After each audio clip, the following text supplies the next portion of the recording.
வீசு பார்த்தீங்களா, மேல இருந்து கீழே இருந்து அதை வந்து மேல் வீச்சு கீழ் வீச்சுன்னு சொல்லுவாங்க.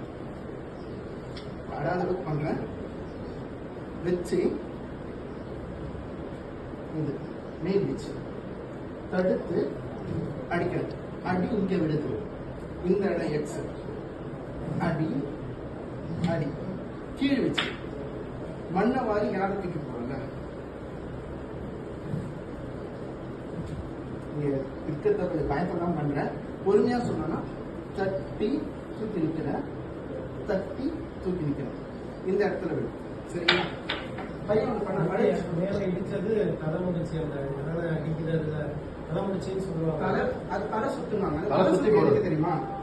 தலை சுத்த எதை வச்சு இது பண்ணான்னா, இங்க குப்பை வீட்டுல மாடு தெரிஞ்சுட்டு இருக்கோம். திடீர்னு நம்ம போன பட்டுன்னு பின்னாடியே பார்க்காம அடிக்கும்ல.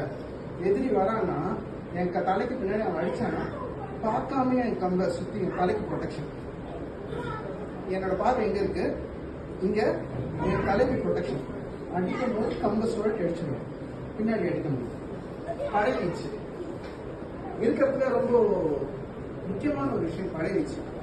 ஒரு எதிரியோட படையை செதறிட்டு அதுக்கு பண்ண முடியாது. நான் ஸ்லோவா பண்ணிட்டேன். படை வீச்சு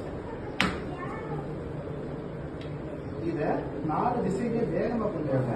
கிட்டத்தட்ட கிரவுண்டு எனக்கு ஃபுல் ப்ரொடெக்ஷன் வரும் என் கம்பு. புரியுதுங்களா?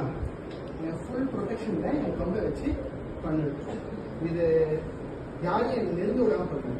இதே சுருள் வாங்க பண்ணுவாங்க, சுருள் வாங்க. ஸோ இதுதான் விருதுக்கான அந்த